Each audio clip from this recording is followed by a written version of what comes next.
जी नमस्कार साथियों, good morning प्यारे दोस्तों। जय हिंद, वंदे मातरम, राधे राधे।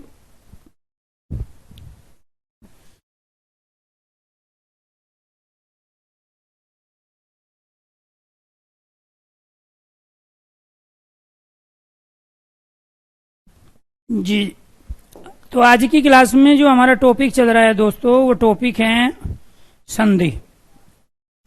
संधि में उपसर्ग, प्रत्यय, वर्तनी, शाब्दिक अर्थ, पर्यायवाची, इन सब के परिप्रेक्ष्य में हम इस संधि वाले टॉपिक को पढ़ रहे हैं। और इसके अंदर शायद 5 कंडीशन हमने कर ली है। आज 6ठी कंडीशन है व्यंजन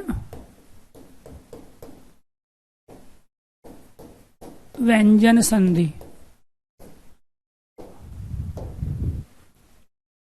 सिक्स कंडीशन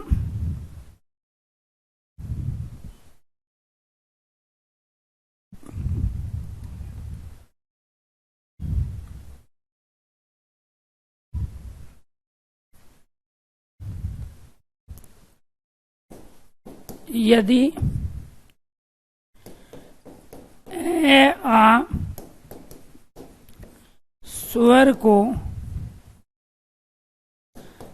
छोड़कर ए आ स्वर को छोड़कर किसी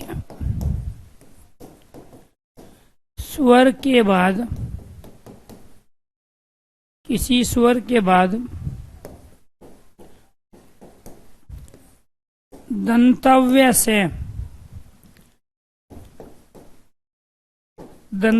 से आए तो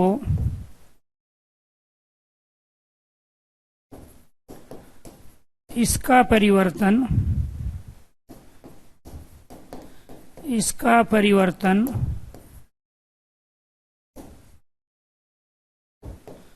मूर्धन्य से, तो इसका परिवर्तन मूर्धन्य से में हो जाता है।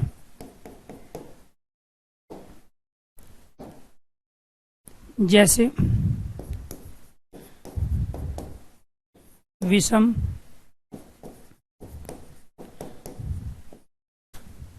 विषाद,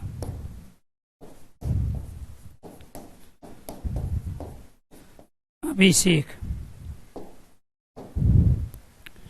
ये वी और सम, ये वी और साध, ये अभी और शेख। जो हमें सामने दिखाई दिया उसी रूप में हमने इसका संधि विच्छेद किया, लेकिन ये संधि विच्छेद गलत है। क्यों? क्योंकि इसमें बाद वाले शब्द का कोई मीनिंग नहीं है। ना इसका कोई मीनिंग है, ना इसका कोई मीनिंग है, ना इसका कोई मीनिंग है। फिर हमें मीनिंग बनाना पड़ता है। ये कैसे बनेगा? वी और सम से, ये वी और साध, और ये अभी और शेख से। यहां आपको यही कंडीशन बताई गई कि यदि किसी स्वर के बाद, यहाँ ई के बाद में से आ गया, यहाँ भी ई के बाद में दंतव्य से आया, यहाँ भी ई के बाद में दंतव्य से आया। यदि ए आ स्वर को छोड़कर किसी स्वर के बाद 11 स्वर होते हैं, उन 11 में से अगर हम इन 2 को छोड़ दें, बाकी कोई स्वर यहाँ आ जाए और उसके बाद में ये दंतव्य से, जिसका उच्चारण दांत से होता है, तो आपको ये ध्यान रखना है उस कंडीशन में इसका परिवर्तन कहाँ हो जाता है? मूर्धन्य से में। इनका परिवर्तन किस में हो गया? अगर वो ये देगा तो हम ये कहेंगे ये वाला जो स है दंतव्य स में बदल गया। वो ये देगा तो हम ये कहेंगे दंतव्य स मूर्धन्य स में बदल गया। पहली कंडीशन ये है। दूसरी ये, तीसरी में जाके शब्द बने 300 साल बाद। अगर हमारे पास ये शब्द नहीं होते वि और सम, तो आज हमारे पास ये विषम शब्द भी नहीं होता। अब आपसे ये भी पूछा जा सकता है विषम में कौन सा उपसर्ग है वी, विषाद में कौन सा है वी, अभिषेक में कौन सा उपसर्ग है अभि, और इनमें मूल शब्द बताइए। इसमें मूल शब्द सम है, इसमें मूल शब्द साध है, इसमें मूल शब्द सेक। सेक मतलब निशान, पहचान, प्रतीक, चिन्ह। ठीक है, तो यहां आपको ध्यान रखना है जिसको अभी अभी कोई निशान दी गई हो, पहचान दी गई हो, उसको अभिषेक कहते हैं। तो आपको ध्यान रखना है। यह है व्यंजन संधि की 6 कंडीशन, क्योंकि 5 हम पहले कंप्लीट कर चुके थे।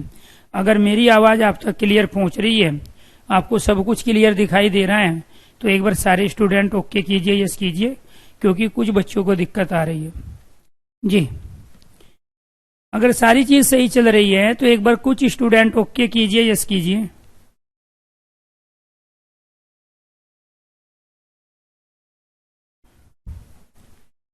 Thank you, thank you. आगे बढ़े।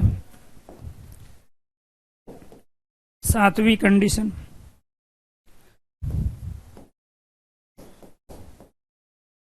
पद्धति, उद्धरण, उद्धार। आपसे पूछा जा रहा है कि इनमें उपसर्ग बताइए क्या है, कौन सा उपसर्ग रहित शब्द है, इनमें संधि विच्छेद कीजिए, इनमें कौन सी संधि है और इसकी सही वर्तनी क्या है। क्वेश्चन नंबर 1, निम्नलिखित में से उपसर्ग रहित शब्द बताइए। Option number 1, option number 2, option number 3, option number 4। कोई नहीं। उपसर्ग रहित शब्द बताइए। दूसरा, दिए गए शब्दों में सही उपसर्ग की पहचान कीजिए, सही संधि विच्छेद कीजिए, संधि का नाम बताइए, कौन से 2 वर्णों का आपस में मेल हुआ है और किस नियम का यहाँ प्रयोग किया गया है। ये सारे प्रश्न आपसे पूछे जा सकते हैं। जो दिया है उसको उसी रूप में लेंगे। ये पद और धति है, ये यहाँ उद और धरण है, और ये यहाँ उद और दहार है।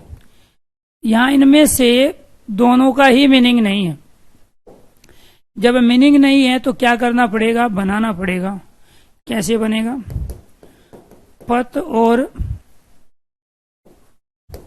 हति, उत और हरण, उत और हार।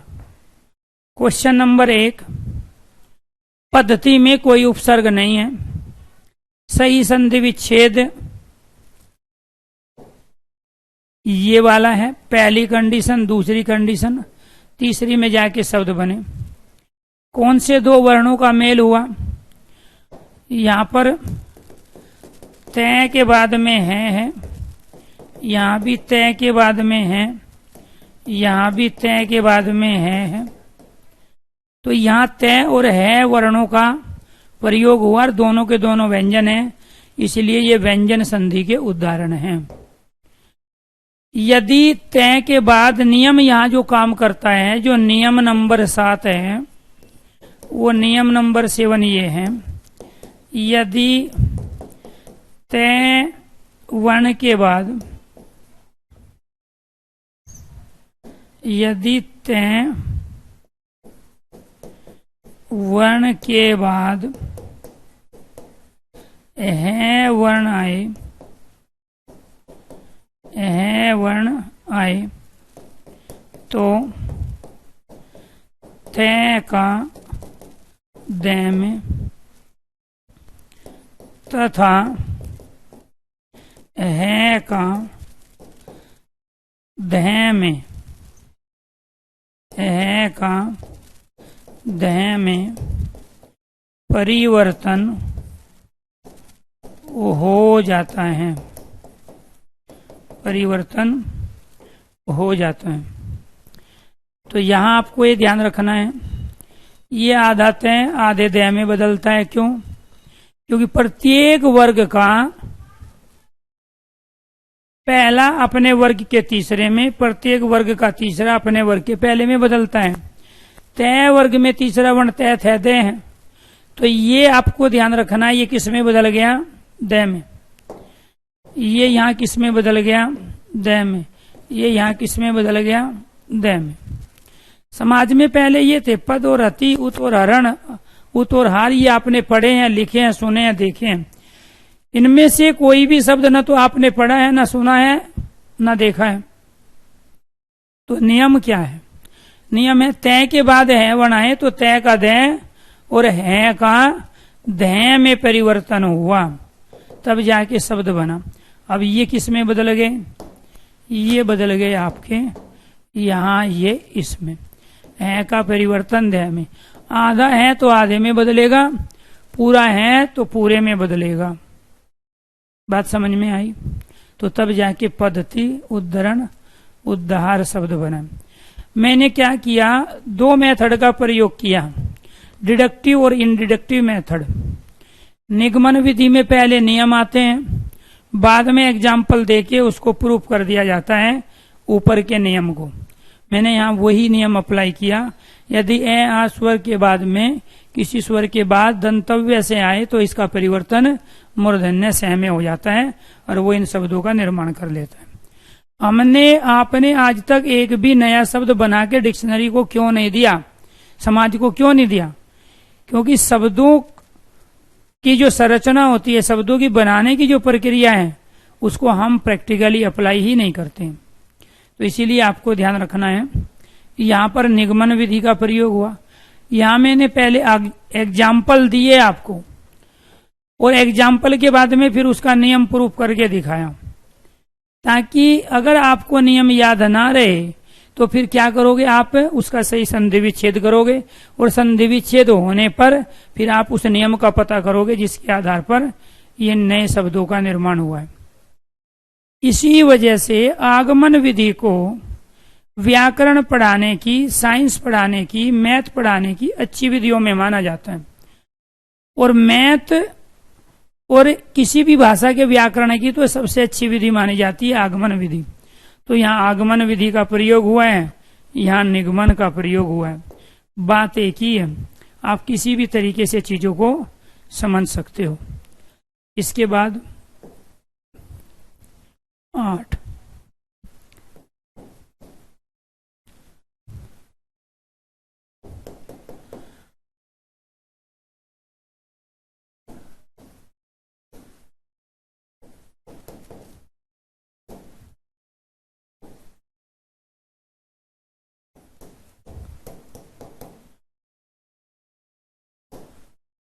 चलो जी, आपसे पूछ रहा है दिए गए शब्दों में उपसर्ग बताइए। दूसरा क्वेश्चन, दिए गए शब्द में संधि कौन सी संधि है, कौन सा नियम काम करता है, कौन से दो वर्णों का मेल हुआ है और सही संधि विच्छेद क्या है। ये सच, ये कैसे बना है? उत और ये कैसे बना है? उच्च और। अब आपको ये बताना है इन तीनों में कि इनमें से शुद्ध वर्तनी कौन सी है। 1, 2 और 3, इनमें से शुद्ध वर्तनी बतानी है, सही वर्तनी कौन सी है। निम्नलिखित में से शुद्ध वर्तनी आपको केवल 1, 2, 3 ही टाइप करना है। शुद्ध मतलब सही वर्तनी। दिए गए शब्द का देवनागरिक लिपि के अनुसार शुद्ध मानक रूप क्या है? क्लियर? वेरी गुड, बहुत अच्छा। हाँ, फाइनल ईयर में रहते रहते अगर कोई टेट कंप्लीट कर लेता है तो वो वैलिड माना जाएगा, अच्छी बात है। तो इसका मतलब विवेक मेहनती लड़का है, ठीक है। अगर अपेयरिंग में आप किसी अचीवमेंट को हासिल कर लेते हो जो आपको अगले साल करना था, तो कॉन्फिडेंस अपने आप में हाई होता है। आपसे पूछा जा रहा है शुद्ध वर्तनी कौन सी है, पहली, दूसरी, तीसरी या चौथी? कोई नहीं। यहां पे लिख दूं मैं, कोई नहीं। इनमें से कोई भी शब्द सही नहीं लिखा है, शुद्ध नहीं लिखा हो। क्लियर जी। दूसरा मेरा क्वेश्चन ये है,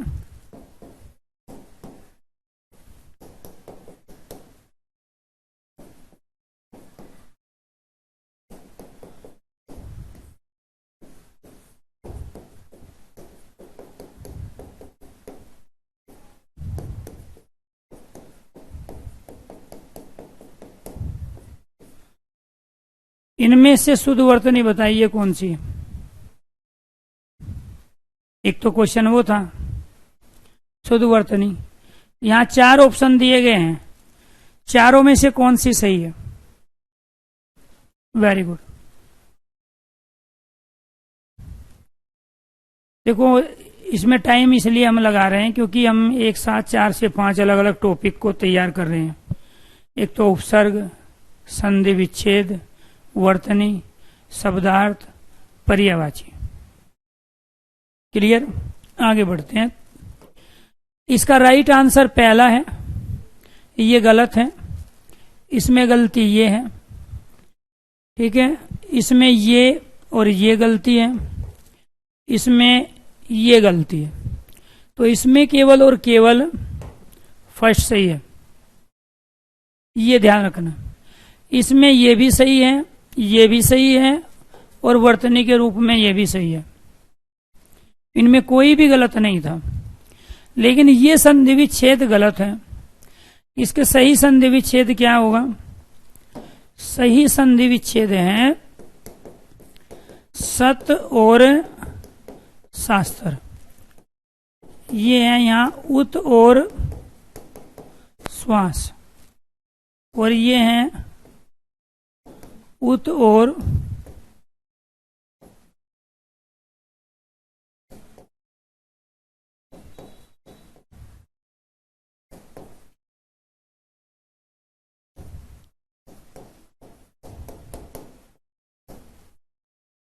पहली कंडीशन हमारी ये है, दूसरी ये, तीसरी में जाके शब्द बने। नियम ये है, यदि तय के बाद में से आएगा, आ गया, तय के बाद में से आएगा, यहां भी आ गया, तय के बाद में ये वाला से आएगा, तो फिर अब नियम अपना काम करेगा। नियम क्या है? नियम 8, यदि तय के बाद, ये तालव्य से कहलाते हैं, यदि तय के बाद से आए तो तय का च में तथा से का छ में परिवर्तन हो जाता है। आगमन विधि, पहले एग्जाम्पल फिर नियम। क्लियर? तो यहां आपको ध्यान ये रखना है, तय के बाद में से आया तो ये किस में बदल गया? छ में। ये किस में बदल गया? छ में। आधा है तो आधे में बदलेगा, पूरा है तो पूरे में बदलेगा। आधा आधे में, यहां ये आधा है तो आधे छ में बदला, यहां ये आधा है तो आधे छ में बदला, यहां भी ये आधा है तो आधे छ में बदला, क्योंकि छ यहां आधा है और ये वाला री इसमें पूरा है।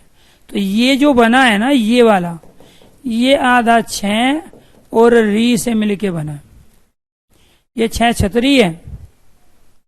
क्लियर? और ये वो है जो कृपया में, कृष्ण में, पितृ में, मातृ में लगता है। तो सत मतलब श्रेष्ठ शास्त्र, जो श्रेष्ठ शास्त्र है उसको सच शास्त्र कहते हैं। उत ऊपर श्वास, जो ऊपर का श्वास है उच्छ्वास।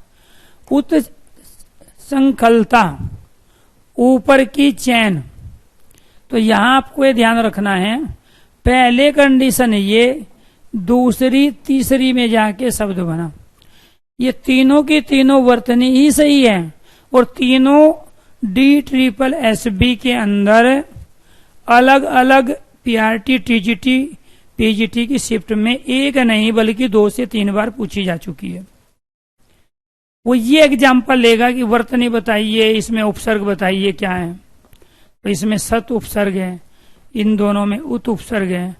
यदि तय के बाद से आए तो तय का 6 में और सह का 6 में परिवर्तन होता है। आधा है तो आधे में बदलेगा, यहाँ पूरा है तो ये पूरे 6 में बदला, यहाँ ये आधा था तो आधे 6 में बदला। उच्छ्वास में यहाँ हलंत आएगा, इस बात को ध्यान रखना है। कई बार जब वो वर्तनी देता है तो आपको ध्यान ही नहीं रहता ये 6 यहाँ आधा है, क्योंकि जब श्वास में आधा से आता है तो यहाँ भी आधा 6 ही रहेगा। कितनी कंडीशन हो गई हमारी? 8 कंडीशन हो गई। कितनी कंडीशन है? 8 कंडीशन। क्लियर? ये आपको ध्यान रखना। 9वीं कंडीशन, संस्कार, संस्करण, संस्कृति, संस्कृत। इसमें उपसर्ग और सही संधि विच्छेद कीजिए, क्या हो जाएगा? सम और कार, सम और करण, सम और कर्ती, और ये क्या हो जाएगा? सम और कर्त। यहाँ पे क्या कंडीशन है? ये मैं है, मैं के बाद में क्या? मैं के बाद में क्या? आधा मैं, इसके बाद में आधा क्या? यहाँ पे ये मैं, इसके बाद में क्या? दोनों के दोनों व्यंजन हैं, इसलिए व्यंजन संधि के उदाहरण होंगे। और नियम क्या बनेगा? नियम नंबर 9, यदि सम उपसर्ग के बाद कै या कैसे बना, या कर कह लो, कर या कैसे बना, या कैसे बना कोई शब्द आए तो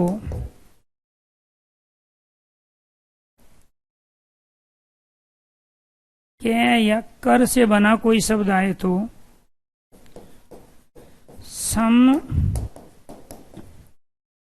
सम उपसर्ग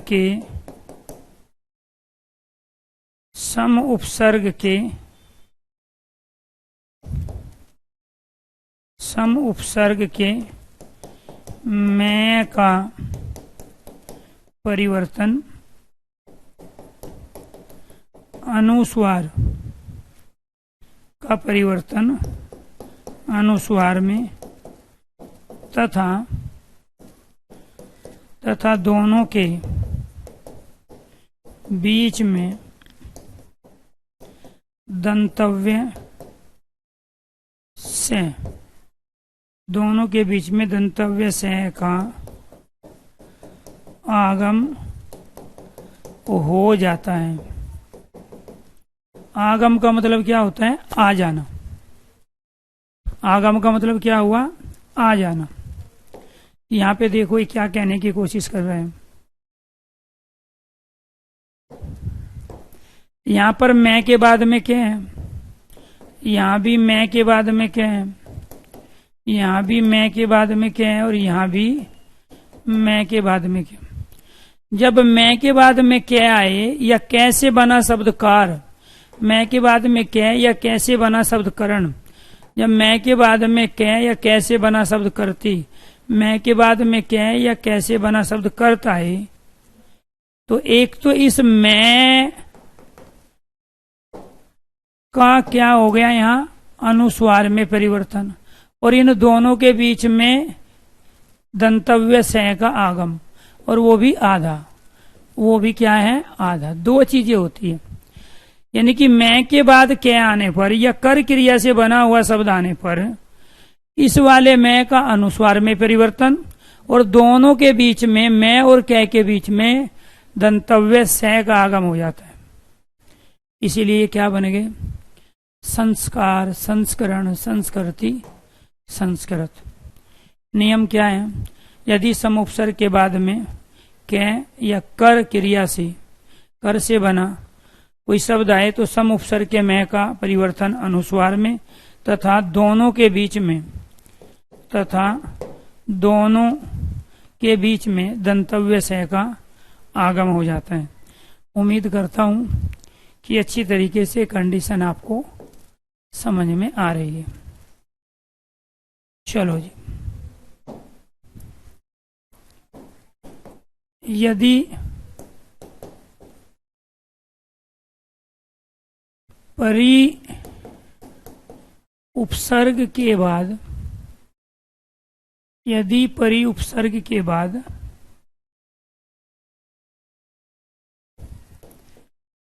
कै या कै वर्ण, परि उपसर्ग के बाद कै से बना कोई शब्द आए, कोई शब्द आए तो, कोई शब्द आए तो दोनों के बीच में, दोनों के बीच में मूर्धन्य से का आगम या आगमन, आगम हो जाता है। नियम है, जैसे रेड लाइट जंप करने पर चालान हो जाता है, ठीक है, मेहनत ना करने पर फेल हो जाते हैं, ऐसे ही परि उपसर्ग के बाद, परि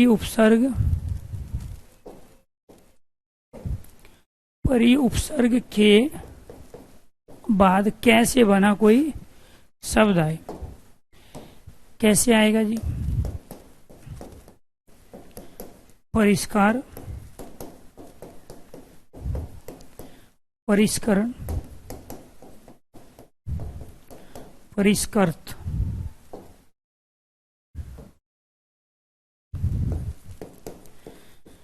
परि और कार, परि और करण, परि और कर्त। यहाँ पे क्या आ गया, ई के बाद कै, ई के बाद कै, ई के बाद में कै। एक व्यंजन एक स्वर, एक व्यंजन एक स्वर, इसलिए व्यंजन संधि का उदाहरण। तो नियम काम कर रहा है, यदि परि उपसर्ग के बाद कैसे बना कोई शब्द आए, आ गया जी, कैसे बना शब्द कार, कैसे बना शब्द करण, कैसे बना शब्द कर्त, क्लियर। कोई शब्द आए तो दोनों के बीच में मूर्धन्य से का आगम हो जाता है। तो यहां ये जो से आया है, ये वाला, ये क्यों आया है, उपरोक्त नियम के अनुसार परि उपसर्ग के बाद कै या कै से बना शब्द आ गया तो बीच में ये मूर्धन्य से का आगम होके नया शब्द बन गया, परिष्कार, परिष्करण और परिष्कृत, क्लियर। तो ये आपको ध्यान रखना है। तो यहां पर ये क्या कहलाया, व्यंजन संधि। क्यों, एक स्वर एक व्यंजन जहां होता है वो व्यंजन संधि का उदाहरण कहलाता है। कितनी कंडीशन हो गई, 10। व्यंजन संधि हो गई है समाप्त। अब तक आपने क्या कंप्लीट किया, ग्रुप नंबर 1 मैंने आप सबको क्लासें दी अब तक। वर्णमाला, वर्णमाला का मैंने एक सेक्शन बचाया हुआ है जानबूझ के, बाद में कराऊंगा छंद पढ़ाने से पहले। ठीक है, दूसरा टॉपिक क्या कंप्लीट हो गया? संधि। तीसरा टॉपिक क्या कंप्लीट करेंगे? उपसर्ग। चौथा उपसर्ग के बाद क्या पढ़ेंगे? परतें। और पांचवा और लास्ट इस ग्रुप में जो टॉपिक है वो है वर्तनी। तो दोस्तों आपने ये सारी क्लास अटेंड कर ली होगी। मैंने डेमो तो से ये शुरू किया था, वर्णमाला। संधि वाला टॉपिक मैंने करा दिया। विसर्ग संधि पहले पढ़ा चुका हूं। ठीक है, यहाँ आज व्यंजन पढ़ाए, स्वर संधि के भेद आपको कंप्लीट करा चुके हैं। बात आती है उपसर्ग की। अगर संधि में तीनों संधि, स्वर संधि, विसर्ग और व्यंजन आपको समझ में आ गई है तो एक बार सारे स्टूडेंट ओके कीजिए, यस कीजिए। उपसर्ग, क्या क्या क्वेश्चन बनेंगे उपसर्ग से? उपसर्ग शब्दांश होते हैं। उपसर्ग शब्दांश होते हैं। हमेशा किसी शब्द से पहले आरंभ, प्रारंभ, आरंभ, प्रारंभ, शुरू, आगे, शुरू, आगे, आदि में लगाए जाते हैं, लगाए जाते हैं।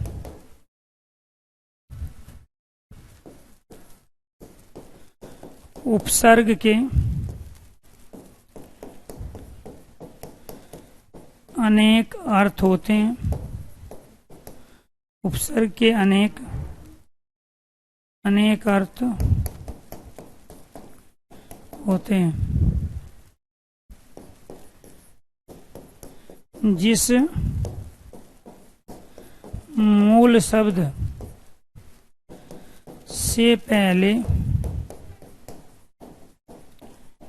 प्रयुक्त होते हैं उसका अर्थ, भाव बदल देते हैं।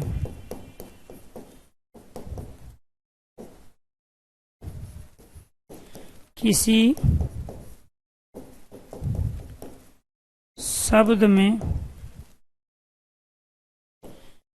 एक से अधिक, किसी शब्द में एक से अधिक उपसर्ग भी प्रयुक्त हो सकते हैं। जरूरी नहीं है वो एक ही हो, एक से ज्यादा भी हो सकते हैं। जी, प्रियंका जी को छोड़ के बाकी सबको संधि समझ में आ गई। प्रियंका जी को संधि इसलिए समझ में नहीं आई क्योंकि प्रियंका जी स्वर संधि और विसर्ग संधि के बारे में पहले से जानती थी, और जो पहले से जानती थी मैंने वही पढ़ाया तो वो जान गई स्वर संधि और विसर्ग संधि। व्यंजन संधि के बारे में वो पहले से कुछ नहीं जानती थी, एक दो कंडीशन वो भी बिना लॉजिक के पता था। जब जब टीचर कोई नई चीज आपको पढ़ाएगा तो आप अपने दिमाग में पहले ही ये धारणा बना लोगे कि हमारी समझ में नहीं आएगी। जब जब आपको कोई नई चीज लाके देगा जिसका आप यूज करना ना जानते हो, जो पहले आपने इस्तेमाल ना की हो, जो पहले ना देखी हो, तो ये भारतीय होने के नाते ये हम लोगों का परम धर्म है कि हम उसको स्वीकार ही नहीं करेंगे। परिवर्तन क्रांति लाते हैं, और परिवर्तन किसी को चाहिए नहीं, बस क्रांति चाहिए। और यही कारण है कि आपने एक झटके में बिना सोचे समझे ये बोल दिया कि सर व्यंजन संधि समझ में नहीं आई। सच्चाई तो ये है कि आपने समझने की कोशिश ही नहीं की है। दूसरी सच्चाई ये है कि आपके दिमाग में पहले से जो चीज बैठी थी उसको आप डिलीट ही करना नहीं चाहते। तीसरी सच्चाई ये थी कि मैंने केवल व्यंजन संधि के लिए 2 लेक्चर अटेंड किए, वो भी जीवन में पहली बार, ऑनलाइन और ऑफलाइन। अदरवाइज मैं हमेशा विसर्ग और व्यंजन संधि को 1.5 घंटे की एक ही क्लास में कंप्लीट कर देता हूँ। लेकिन इस बैच में मैं आपको हिंदी से फ्री करना चाहता हूँ। मैं टीचर बनाने का जो टारगेट लेके आपको पढ़ा रहा हूँ वो भी हिंदी में 100% परफॉर्मेंस करके वो चीजें सही तब होगी जब आप सीखना चाहोगे।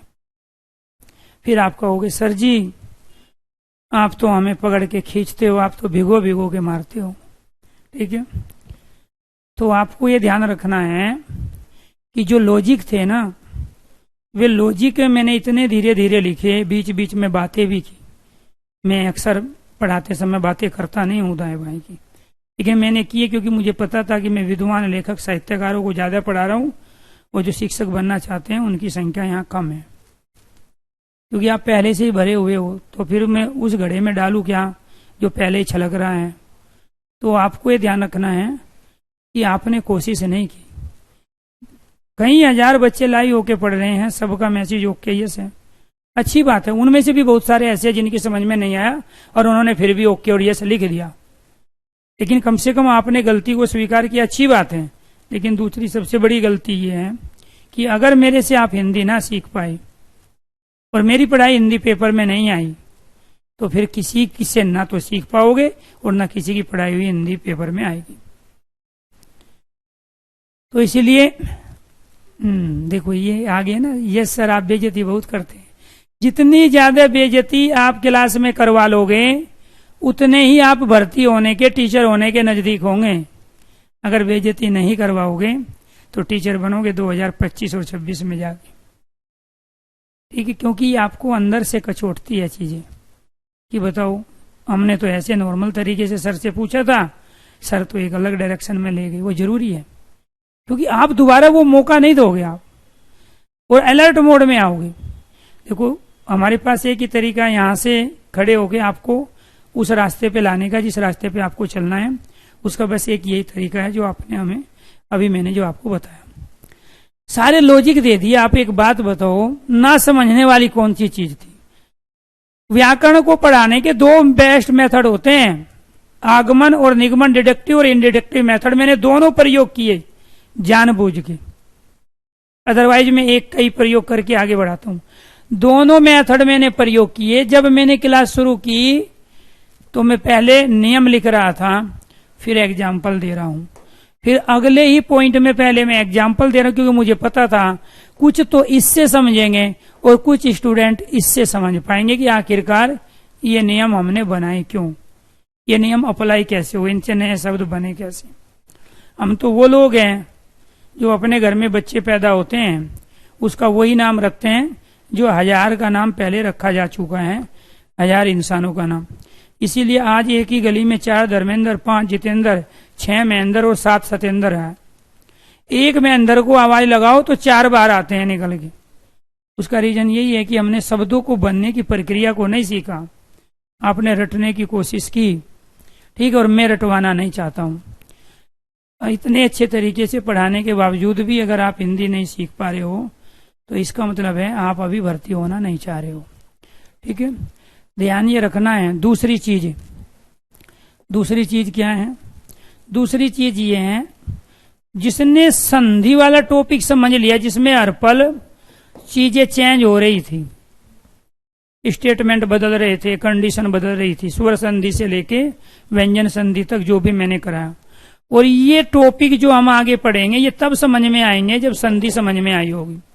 बिना संधि के हम ये टॉपिक जिंदगी में कर ही नहीं सकते, रट सकते हैं।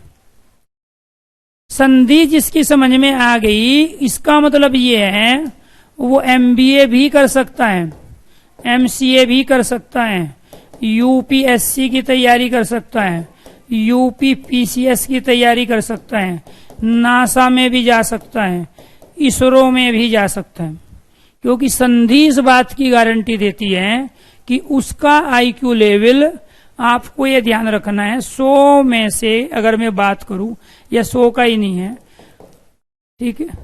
आईक्यू लेवल उसका लगभग 110 प्लस है, 120 से ऊपर प्रतिभाशाली बच्चे होते हैं। तो मैं सबको तो प्रतिभाशाली नहीं कहूंगा क्योंकि और कॉन्फिडेंस हो जाएगा।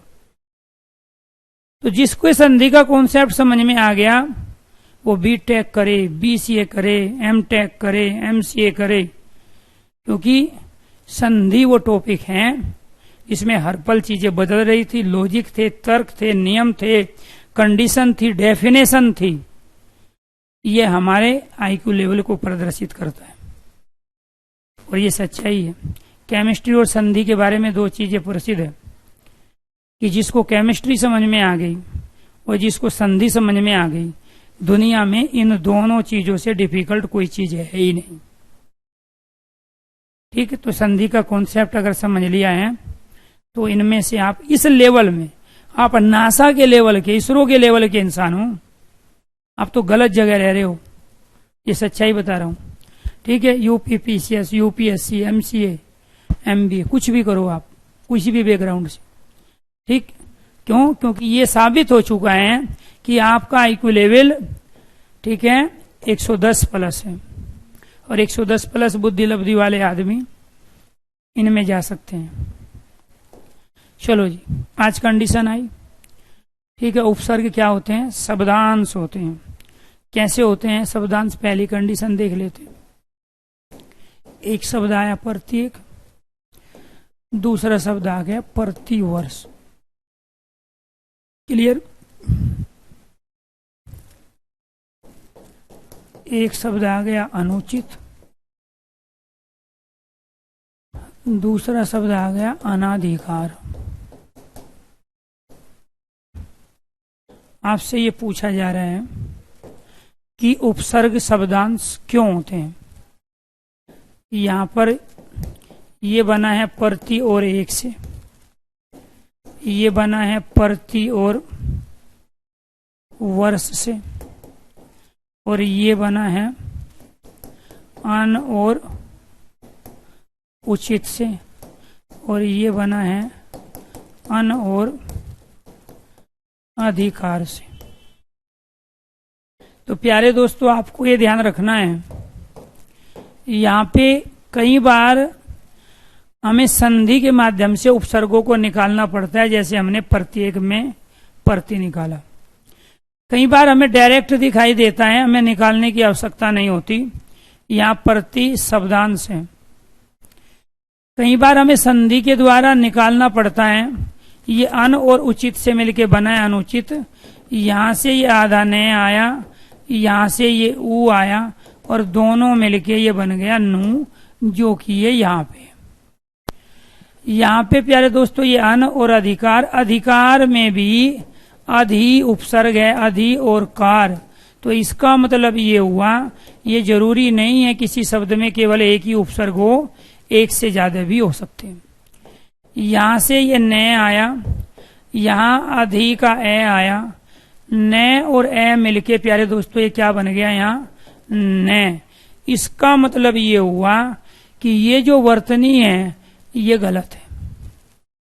अब मैं आपको यही बताना चाह रहा था कि बिना संधि के तो वर्तनी नहीं कर सकते सही, क्योंकि न और ए मिलके न बना, फिर ये ना कहां से आया।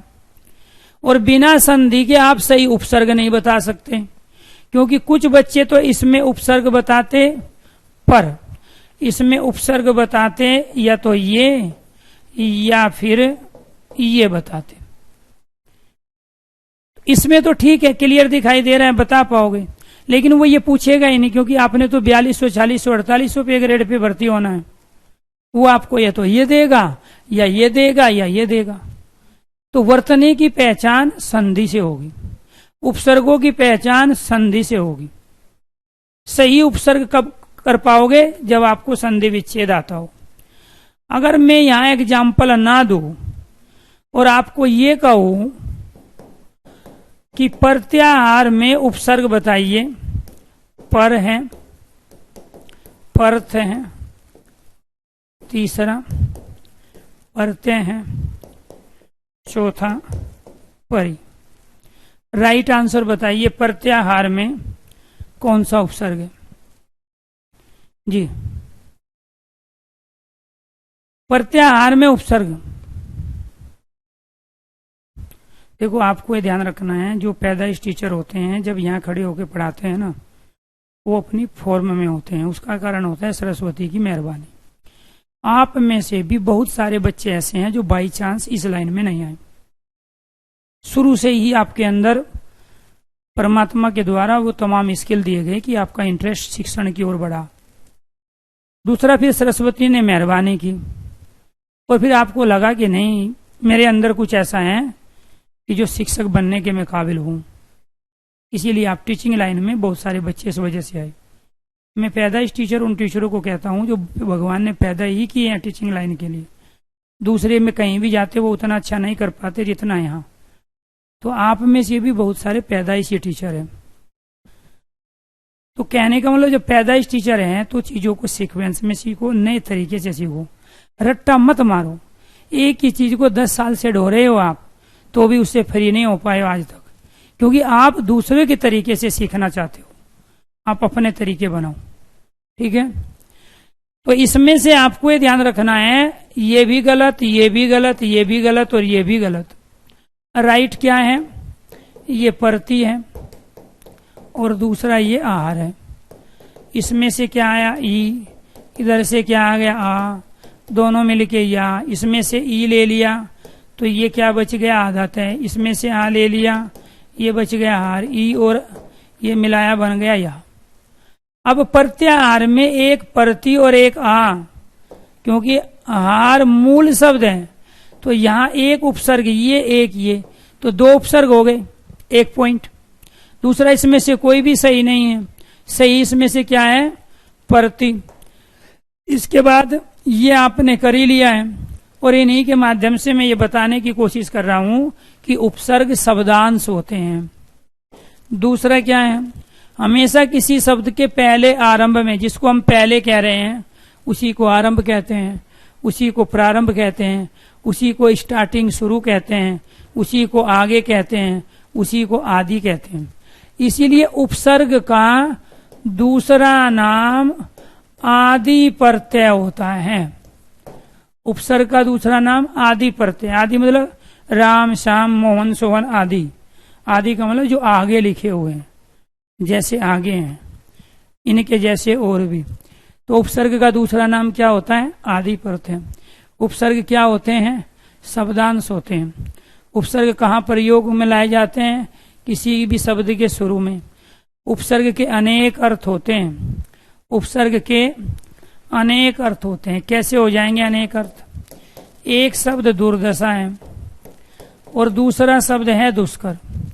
इन दोनों में, इसमें भी 2 उपसर्ग हैं और इसमें भी 2 उपसर्ग हैं। यहाँ इस 2 का अर्थ होता है बुरा और यहाँ इस 2 का अर्थ होता है कठिन। जो हाथ के लिए कठिन है वो दुष्कर कहलाया, जिसकी बुरी दशा है वो दुर्दशा कहलाया। तो उपसर्ग के अनेक अर्थ होते हैं। इस 2 के अनेक अर्थ हैं। प्रति के नी के अनेक अर्थ हैं। नी का अर्थ निर्धन में बिना भी होता है, बिना धन वाला। विशेष भी होता है, अभाव भी होता है, रहित भी होता है।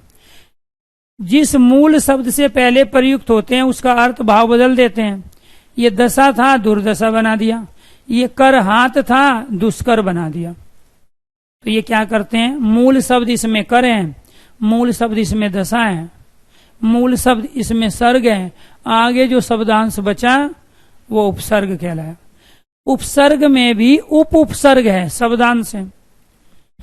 किसी शब्द में एक से अधिक भी प्रयुक्त हो सकते हैं। किसी शब्द में एक से अधिक भी उपसर्ग प्रयुक्त हो सकते हैं। अभी आपको कई एग्जाम्पल दिए गए। यहाँ अनधिकार में 2 उपसर्ग है, एक अन, एक अधि है। फिर यहाँ पे उपसर्ग दिया गया, एक इसमें परती है और एक इसमें आ है। तो ये पांचों की पांचों कंडीशन यहाँ पे अप्लाई हुई। क्लियर? तो ये पांचों की पांचों कंडीशन क्या हो गई? यहाँ अप्लाई हो गई। ठीक है, आगे देखिए क्या है।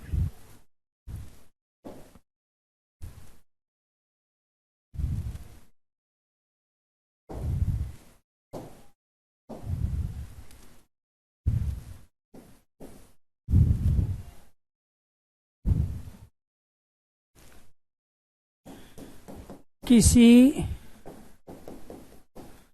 शब्द में से मूल शब्द वाला भाग अलग करने पर, किसी शब्द में से मूल शब्द वाला भाग अलग करने पर जो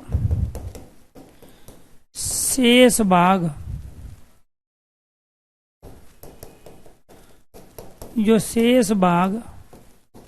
शब्दांश के रूप में शब्द के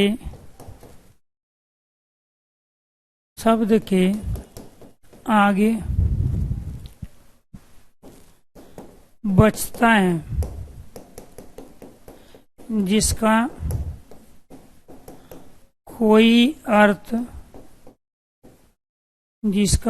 अर्थ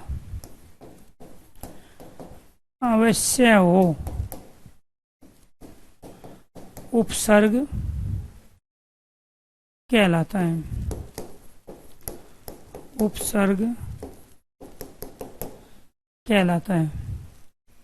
तो उपसर्ग के लिए क्या जरूरी है? 3 चीज। उपसर्ग के लिए एक तो वो शब्दांश के रूप में होगा, क्लियर। दूसरा,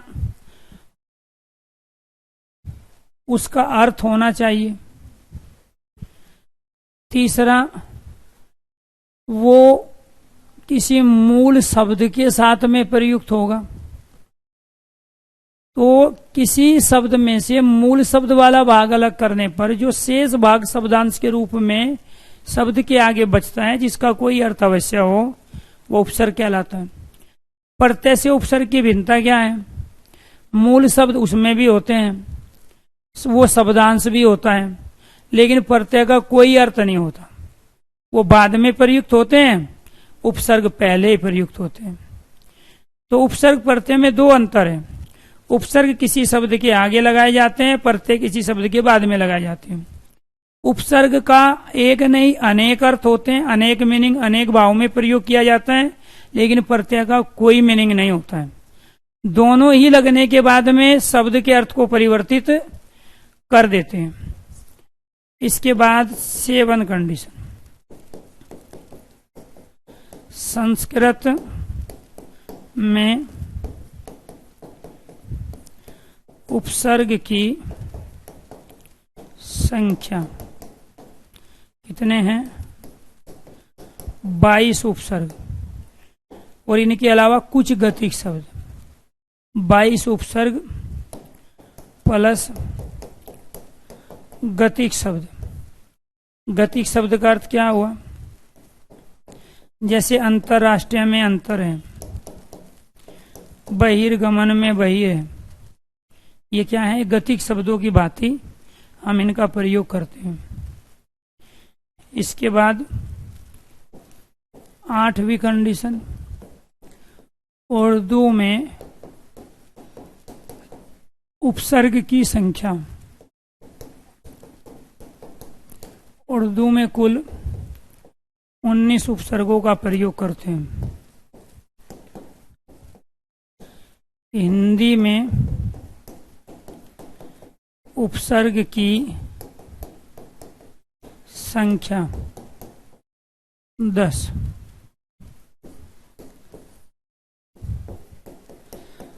अंग्रेजी भाषा में उपसर्ग की संख्या 8। तो सबसे कम अंग्रेजी में, फिर हिंदी में, फिर उर्दू में, और सबसे ज्यादा उपसर्ग किस में होते हैं? संस्कृत में। संस्कृत के उपसर्गों से बने शब्द, इन 22 उपसर्गों से जो शब्द बनते हैं वे तत्सम कहलाते हैं। क्या कहलाते हैं? तत्सम शब्द का निर्माण करेंगे। कौन करेंगे? ये संस्कृत के उपसर्ग करेंगे। ये आगत शब्द, विदेशी शब्द, आगत अर्थात विदेशी शब्द का निर्माण करेंगे। ये 10 उपसर्ग तद्भव शब्द का निर्माण करेंगे, तद्भव शब्द, और ये उपसर्ग आगत अर्थात विदेशी शब्द, अंग्रेजी के शब्दों का निर्माण करते हैं। तो तत्सम तद्भव देशी विदेशी शब्दों को समझने के लिए हमें उपसर्गों को भी समझना पड़ेगा। इन 22 उपसर्गों से बनने वाले दुनिया के सारे शब्द तत्सम होंगे। अभी मैंने जितने भी एग्जाम्पल दिए ये सारे के सारे तत्सम हैं, क्योंकि इनमें यहाँ संस्कृत का, इसमें भी यहाँ संस्कृत का हमने उपसर्ग प्रयोग किया, ये भी यहाँ संस्कृत के उपसर्ग हैं। तो ये सारे के सारे तत्सम हैं। उपसर्ग अपने आप में खुद तत्सम शब्द है, क्योंकि इसमें उपसर्ग का प्रयोग हुआ है। सर्ग का अर्थ होता है सृष्टि करना, रचना करना। उप का अर्थ होता है समीप, जो समीप में जाके दूसरे शब्द की रचना करता है उसे उपसर्ग कहते हैं। उसे क्या कहते हैं? उपसर्ग कहते हैं। ये सारे उपसर्ग क्या काम करेंगे? ये सारे उपसर्ग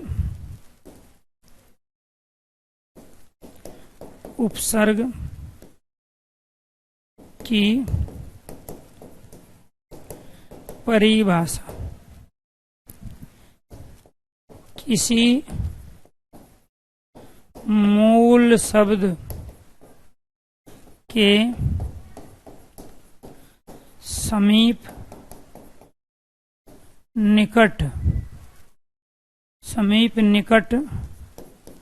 में जाकर नए शब्द की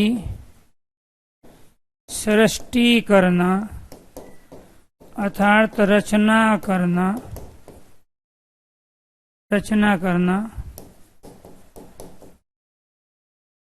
उपसर्ग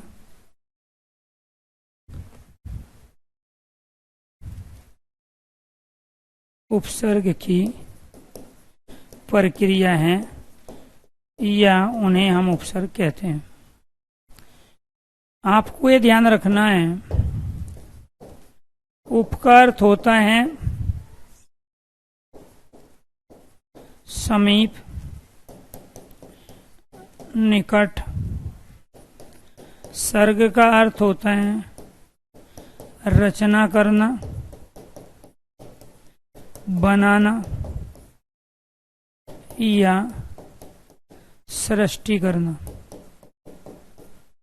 जो समीप में जाके रचना करे उपसर्ग कहलाता है, जो निकट में जाके नया शब्द बनाए उपसर्ग कहलाता है, जो किसी नए शब्द की सृष्टि करता है उपसर्ग कहलाता है। उपसर्ग में उपसर्ग हैं जो कि शब्दांश के रूप में आया है। सर्ग का अर्थ रचना करना, बनाना या सृष्टि करना। तो उपसर्ग क्या काम करते हैं? किसी मूल शब्द के समीप, निकट में जाके नए शब्द की रचना करते हैं। तो ये प्रक्रिया क्या कहलाई? उपसर्ग। हिंदी में 4 टॉपिक ऐसे हैं जो पुराने शब्दों से नए शब्द बनाते हैं।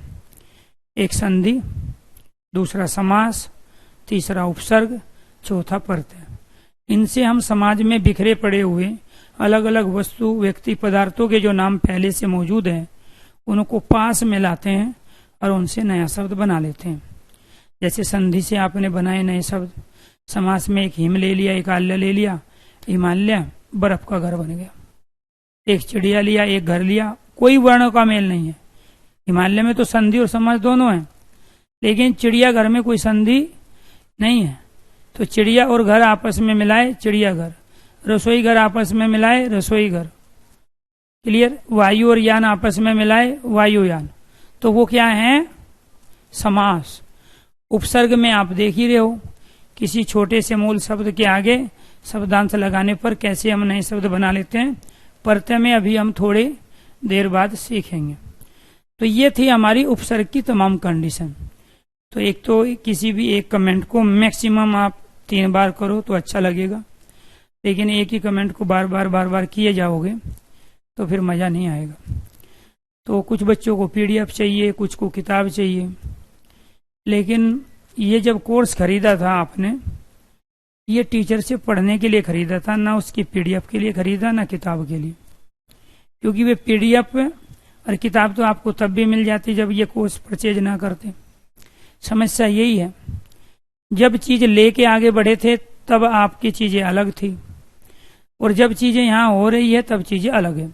और मैंने इसी वजह से कहा कि कुछ बच्चे 2023 की तैयारी कर रहे हैं, कुछ 24 की कर रहे हैं, और कुछ 25 और 26 में चले गए हैं।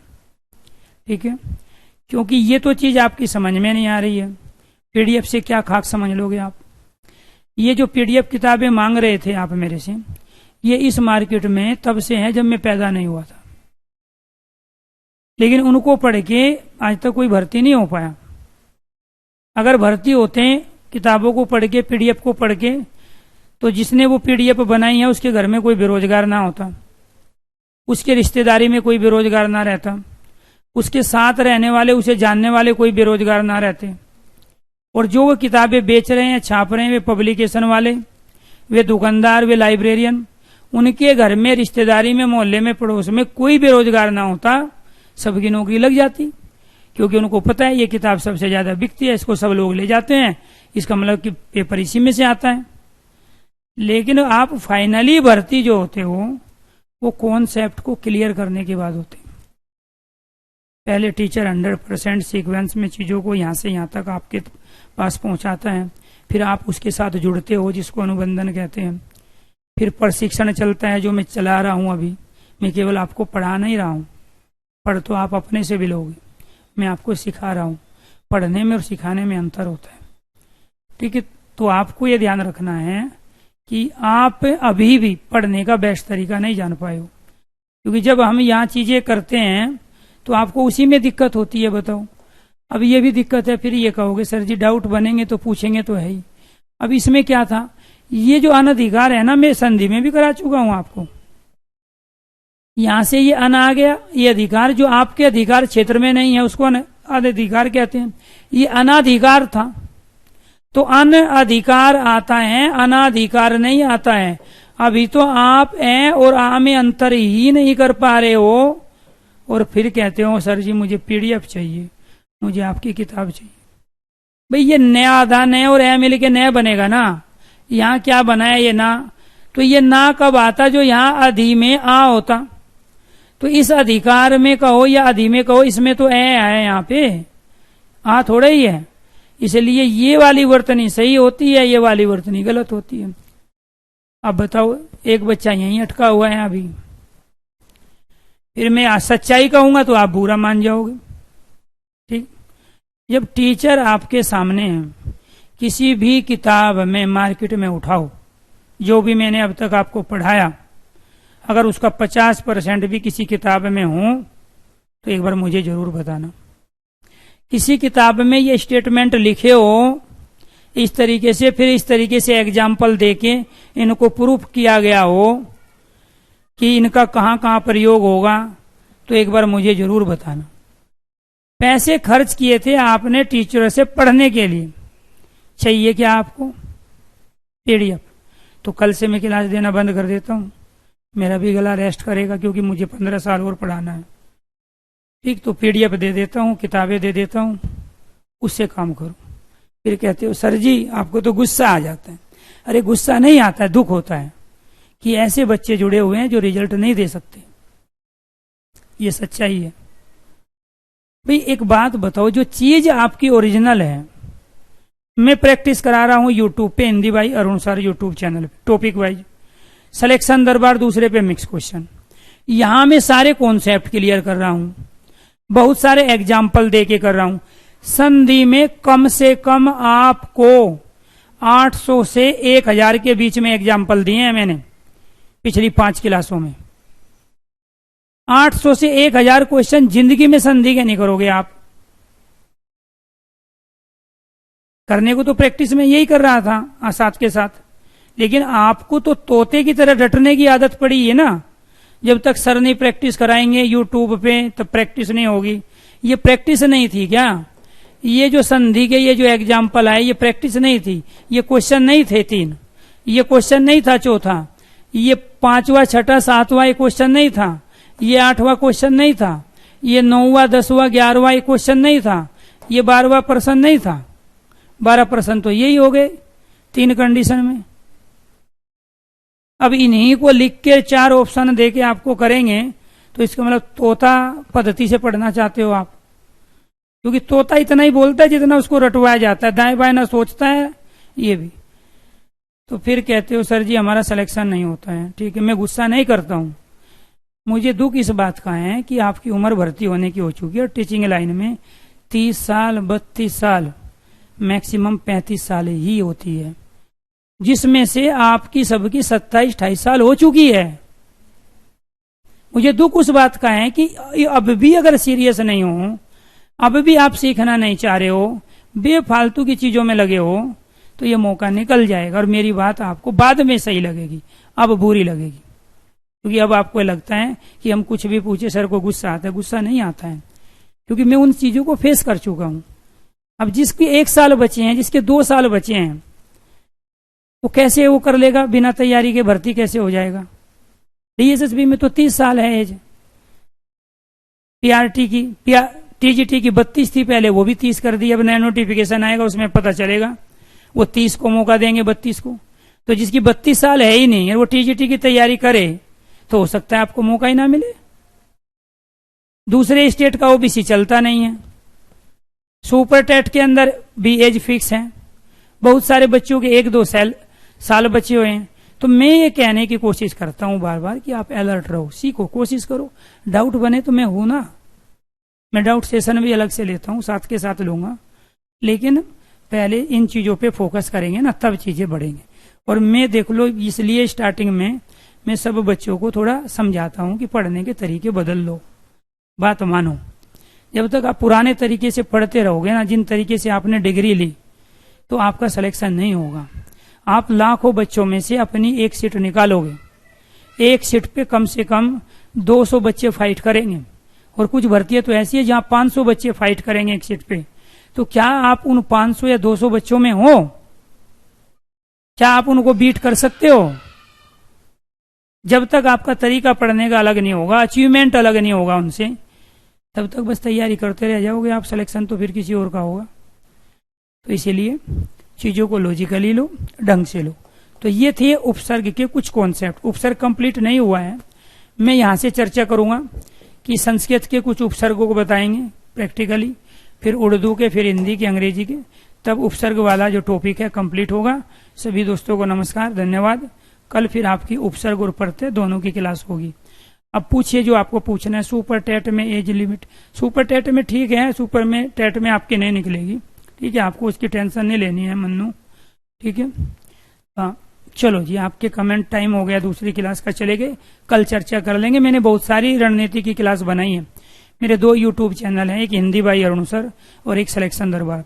सिलेक्शन दरबार प्योरली टीचिंग वाले बच्चों के लिए है, Hindi by Arun sir teaching और वनडे एग्जाम, बाकी जैसे यूपीएसआई, राजस्थान एसआई, लेखपाल पटवारी, UP triple SSC, PCS, RO, उन सब की तैयारी जो हिंदी का सिलेबस है मैं हिंदी बाई अरुण सर पे कराता हूँ।